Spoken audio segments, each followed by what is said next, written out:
Welcome to Nevada.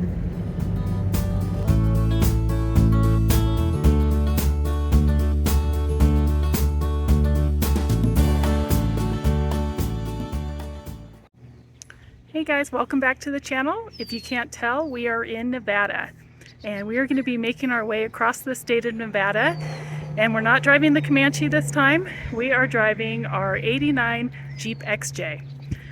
Some of you might have seen the video that we did where friends gave us an '89 XJ last fall, and for the last 4 months Trey's been really busy working weekends and every night after work getting this thing ready and roadworthy.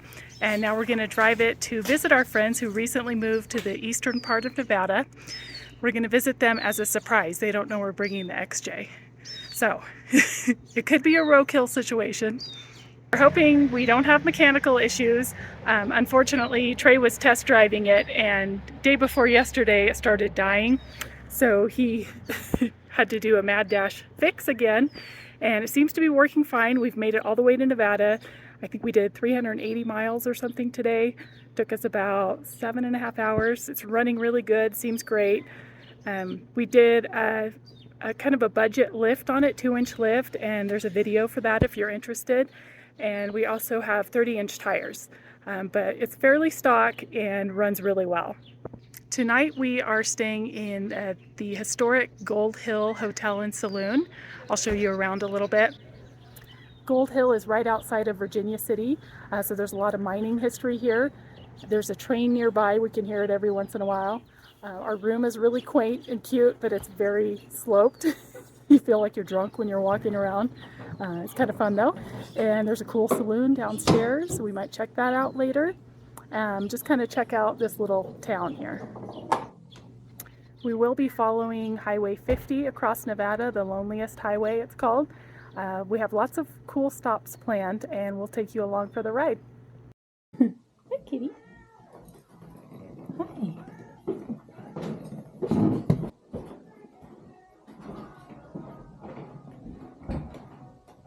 Hi, kitty.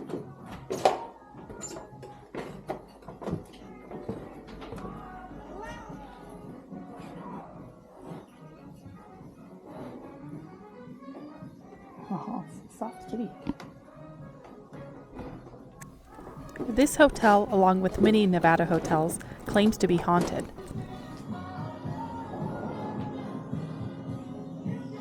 This is Cloudy, the resident cat of the Gold Hill Hotel. We found out when we left our window open that he likes to go into people's rooms. We stopped and had lunch on our way, so we're not super hungry.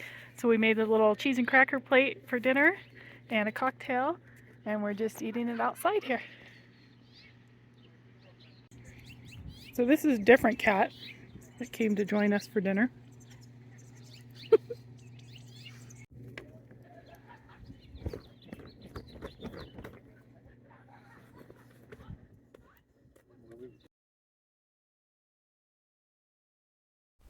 This head frame and old cabin are part of the original Crown Point mine.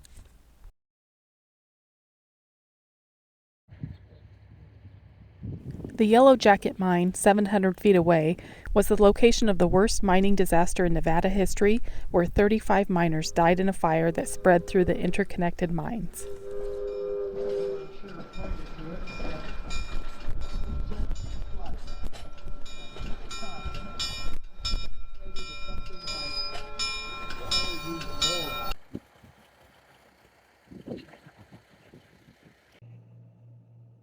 I can see Trey out there doing a once-over on the Cherokee. Hopefully everything's okay.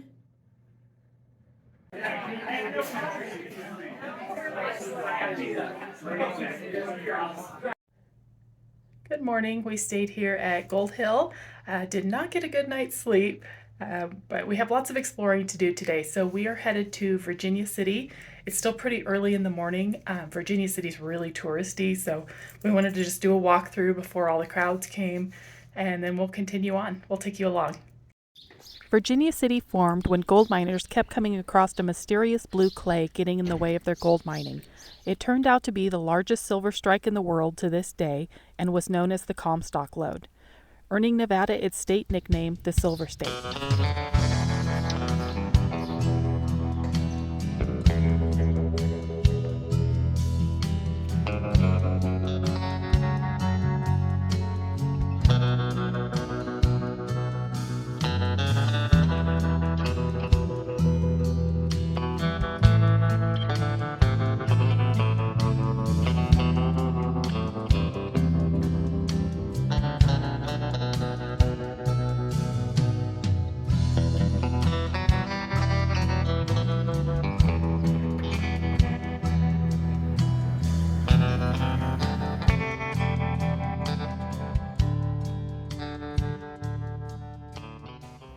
So that was Virginia City. I would say it's definitely the best time to go, 7 a.m. before all the crowds show up if you want to see, just look at the buildings and things. Now we've made our way to Dayton, and we are going to get a stamp for our passport.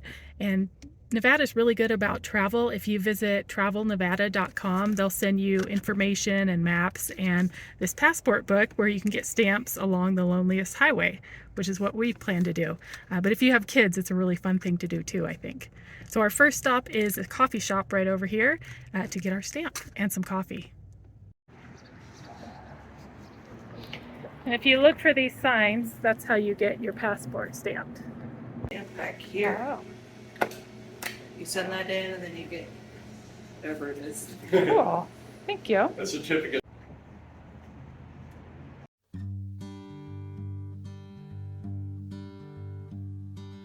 Fort Churchill was built in 1861 to provide protection for early settlers and westbound immigrants, and to guard the Pony Express and telegraph lines. Later it became a supply depot for the Union Army during the Civil War and housed 200 soldiers in its peak years. The fort was deserted in 1869, and the adobe structures were auctioned off for $750.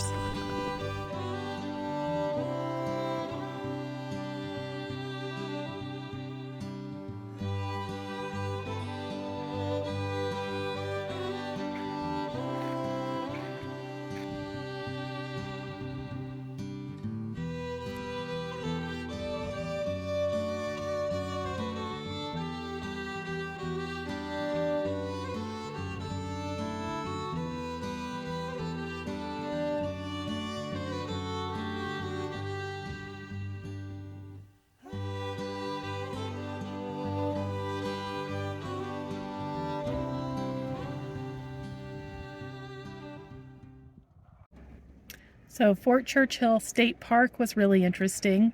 We got to walk around, look at some of the ruins there. The state parks here are all $10 for out-of-state residents and then $5 for Nevada residents. It seems to be across the board. And they have a really easy kiosk system for getting your pass. So that's really nice. We are taking a quick stop here to pick up a few things that we forgot, and then we're going to head to our next stop, which is to see some petroglyphs at Grimes Point.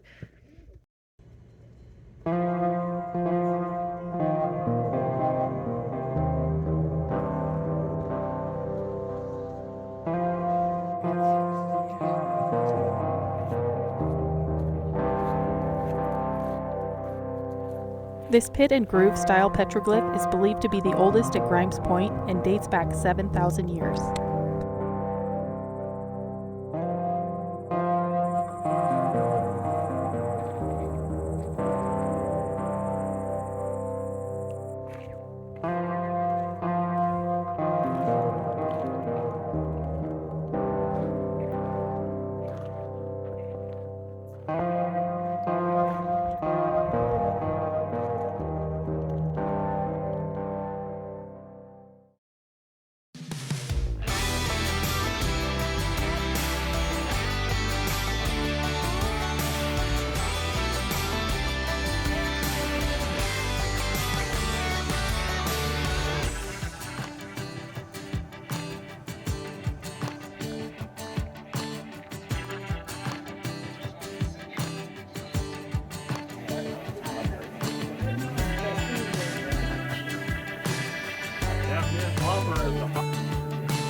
You got to make one. Okay.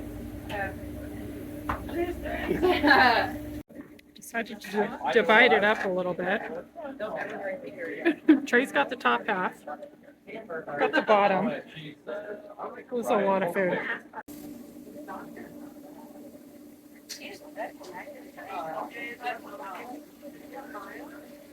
Like a darker red. Yeah.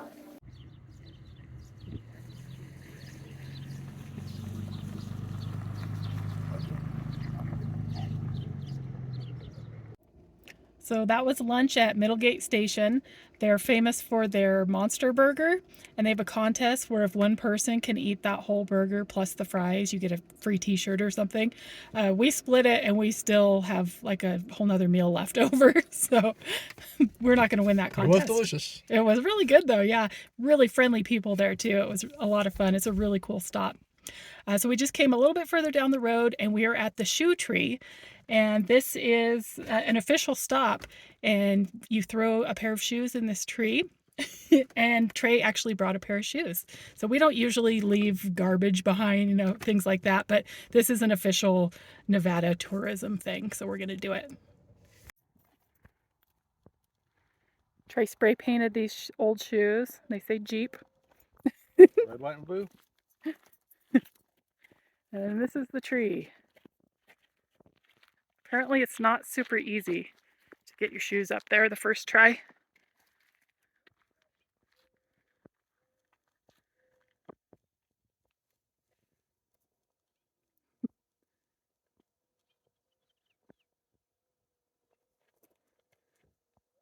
Oh, oh no. Now he's got to go collect them and try again. Hard to throw shoes. They don't go where you want them to go. Oh, that was close. Okay, third attempt. This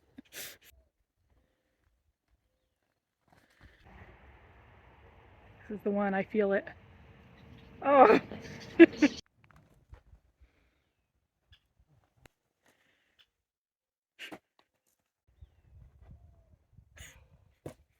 He's getting tired now. Ugh. This is ridiculous.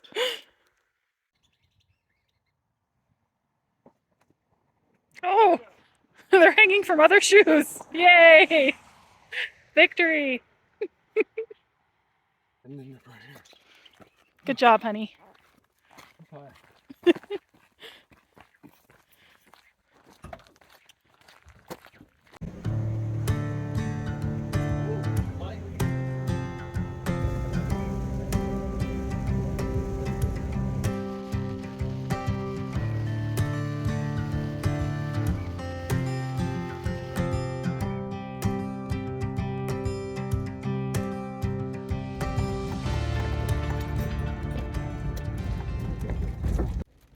We just drove into the middle of a thunderstorm, and I caught a little bit of on video, I think.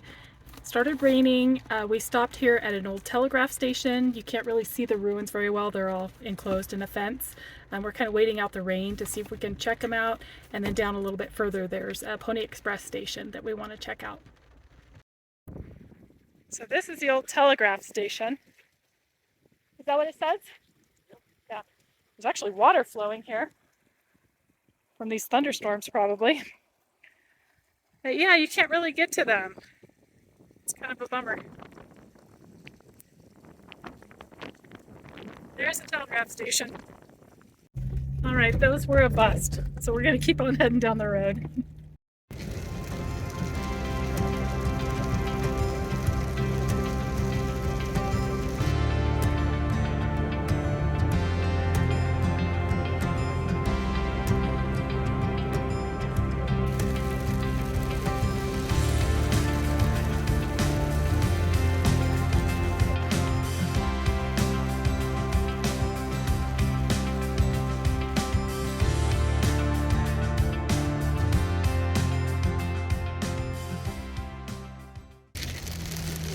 Alright, it's about 3 o'clock. You can probably hear it raining and hailing outside. We are going to be looking for camp tonight in a couple of hours, so we're hoping that all these thunderstorms pass and we find a place to camp that's dry. We just stopped in Austin for fuel and got my passport stamped, and we'll keep you posted on the weather.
right, we just found some hot springs and it's on BLM land, so we're gonna set up camp here. Check out this view. So this is how we have the Cherokee packed with our camping gear. And we're doing a ground tent. There's a fire pit full of garbage here, so I'm just gonna clean this out real quick. And Trey is getting the toilet situation settled. All right, we're getting camp set up slowly.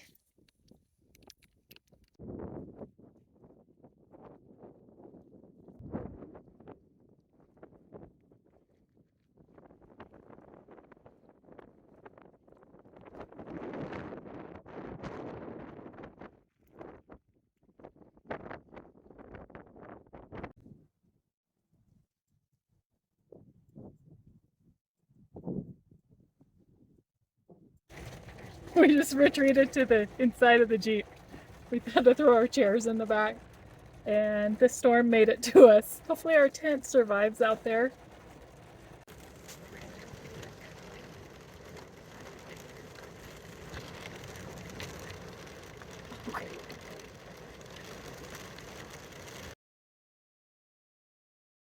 Eventually the storm passed and we were able to enjoy our view and a cocktail. I just got these new high camp flasks. I'll leave a link in the description for the company. And they're even personalized. Isn't that cool? And I did the ice trick again using the insulated mug. You keep it in the fridge full of ice and the ice stays good for a couple days now. It looks really good. Perfect for cocktails.